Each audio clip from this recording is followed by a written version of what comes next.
What if I told you guys that I was born to be a gamer? Literally.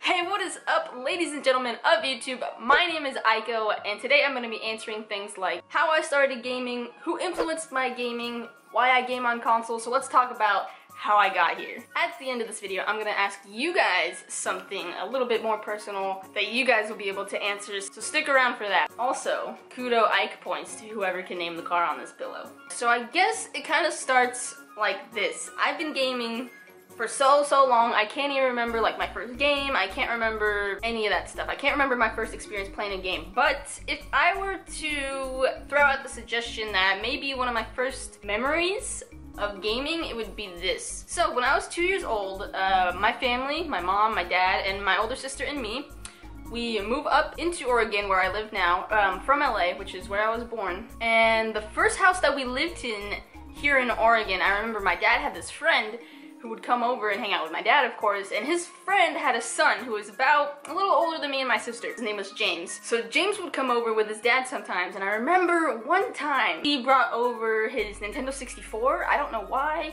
or what. Maybe me and my sister were so boring to him, he couldn't hang out with us. He had to bring over a freaking game console.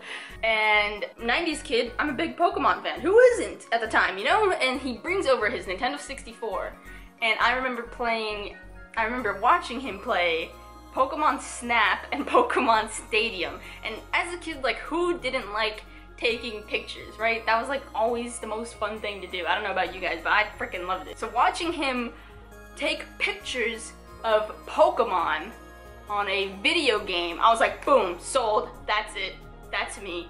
Yes. And in Pokemon Stadium, I hardly remember Pokemon Stadium, but that game was so freaking fun. So I would say that's like my first memory when it comes to video games. So after that, we move into another house here in Oregon, and my dad gets us our own Nintendo 64, which still works, and I still have my original Nintendo 64. All the games still work. And I remember my sister had her own purple controller, and I had my own gray controller, and I didn't touch her purple controller, she didn't touch my gray controller. That was hers, that was mine, and that's how it was. Even till this day, she always plays on her freaking purple controller. It never lets me use it. So back in those days, we played all the good games. Oh my god. We played a lot of Mario Party 2, Mario Kart 64, 007 GoldenEye, Legend of Zelda Ocarina of Time, Majora's Mask, some wrestling games, WCW, so many games. I can't even think of half of them. After I got a little bit older, this is how I knew I was born to be a gamer. The Nintendo 64 was initially rumored to be released September 29th, 1996, and just a day later, October 1st, 1996, I was put on the earth. So after I found that out, I was like, oh my god, I am born to play video games. Holy crap. This is exactly what I did. Eventually, we bought a PlayStation, the original PlayStation. You remember that like gray little thing? And oh my god, remember that big eject button and all that stuff? Man, those were the days. So we get the PlayStation 1, and I remember my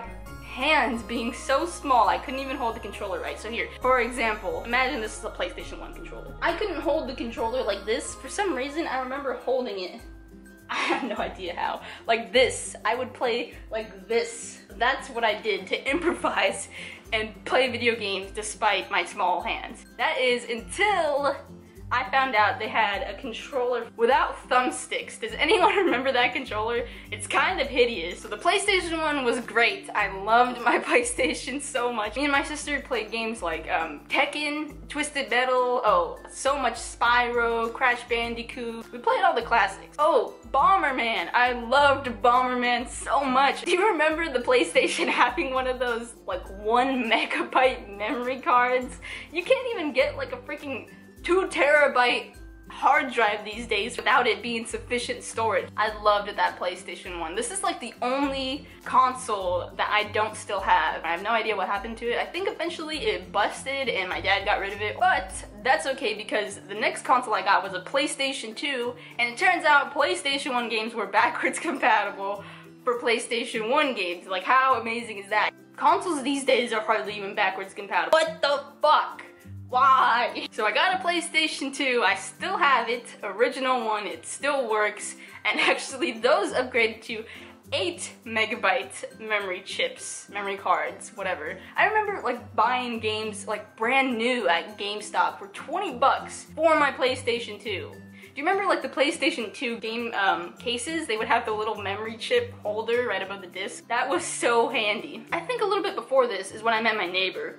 He was a big influence on who I am today because I met my neighbor and he freaking loves video games too. Or he has a PlayStation 2 and I meet him and I'm like, dude, Dad, I need a PlayStation 2. He's like, alright. So I get a PlayStation 2 and me and him were close friends for years and years and years. So, PlayStation 2 was one of my most, I had so many memories on that. I played games like, oh my god, so much Guitar Hero, more Tekken, more Twisted Metal, Ratchet and Clank.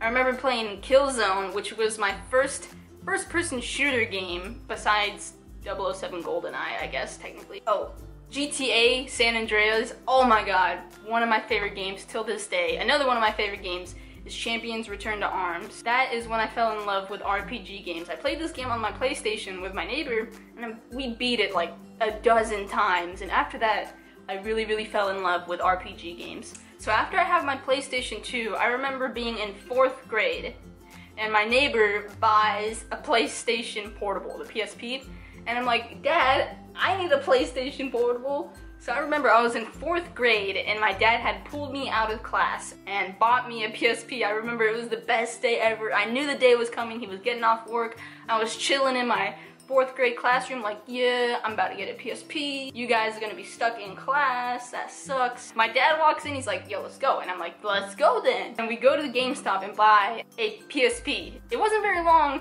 till it took a shit on me, probably like a year or two. And that's the other gaming device that I no longer have.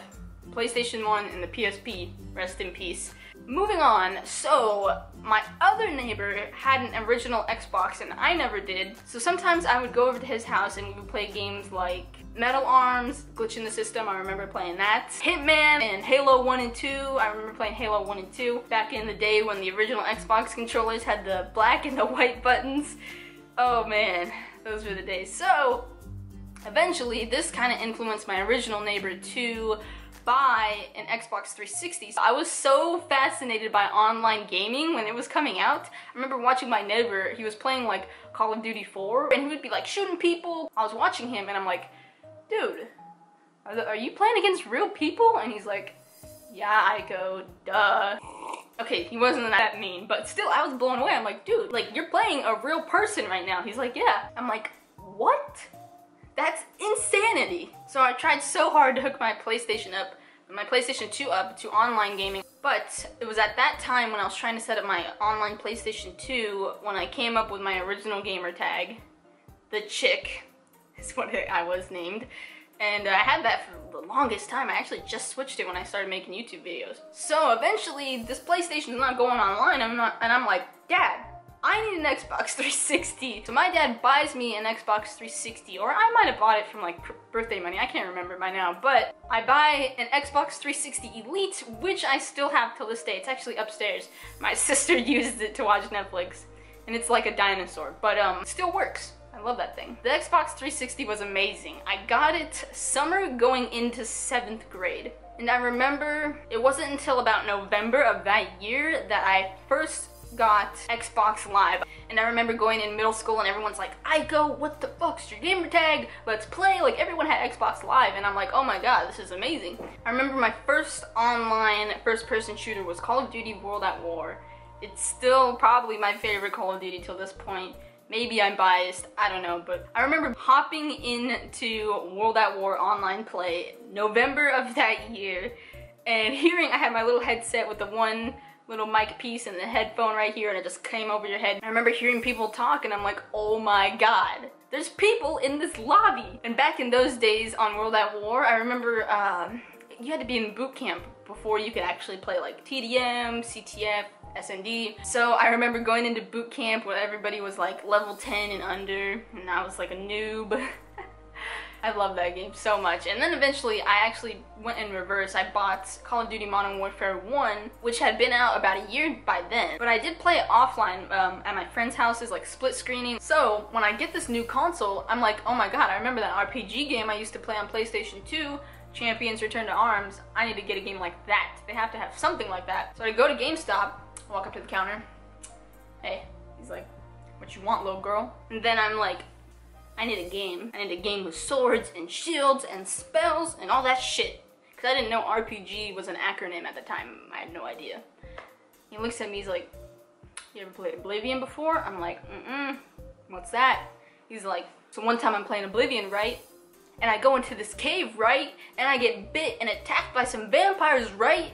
They're like, right on my neck. And I walk out that cave and I'm a vampire. I'm pale, the sun's burning me, I can feed on people. And I'm like, oh, that sounds fucking wicked. Get me that game. So he sells me the Elder Scrolls Oblivion. And I played the fuck out of that game. So much fun. I beat it. Did so many things on that game. And then a couple years later, the Elder Scrolls 5 comes out November 11th, 2011. Skyrim was a really, really big one. I remember that's the only game till this day I went to the midnight release of. I remember sitting outside, it was a cold fall night, and my parents, they were just like, whatever, Aiko, go get your goddamn game. And I get it, and I play all night. And winter break of that year, because that's all I did, Skyrim. I literally got every achievement in that game. All while this was happening, I played every Call of Duty that came out on the Xbox 360. That includes Call of Duty Ghosts. This is towards the end of my Xbox 360 life. I get Call of Duty Ghosts, my friend tells me to get it, and I'm like, bruh, I'm not gonna get it until Christmas. So I was a Christmas noob on Call of Duty Ghosts. And we had a clan in that game. We were a pretty good clan, I would say. Like, I remember doing the clan wars. Good times. But anyways, this is a dude in my clan, right? He's annoying as fuck. Like, everything he says, I'm like, oh my god, stop talking. I mute this dude, right? It's like February, maybe March or April. Finally, I go to him and I unmute him and I'm like, dude, are you still annoying or what? And that guy turns out to be my boyfriend to this day. That's how I met my boyfriend, was Call of Duty Ghosts, and I hated him at first, and now we've been dating for over 2 years, coming up on 3 years. Love you, babe. Eventually the clan kind of like broke up. They got Xbox Ones, I didn't get one yet.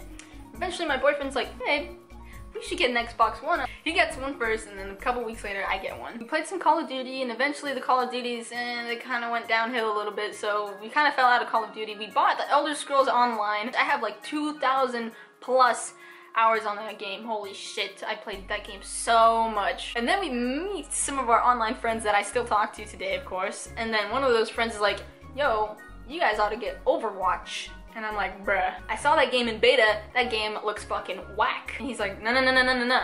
You guys are gonna love this game. Like, alright, I get the game, and I played Genji. He was my main on quick play for a really, really long time. And then eventually I got into competitive, which is kind of where I'm at now, and it's such a big game right now. So many people love Overwatch. Congratulations to Blizzard for that, but that's kind of where I'm at now. I hope you guys enjoyed this story time of mine. Now, I said at the beginning that I would ask you guys a question. Now that I've shared my story, I want to hear your guys' story. How did you guys get into video gaming? Or tell me your first video game experience or the first video game you ever played. So leave a comment down below. If you got a question for me, leave that in the comments down below. Or hit me up on Twitter. Either one works for me. So that's gonna do it for this week's video, guys. I hope you enjoyed it.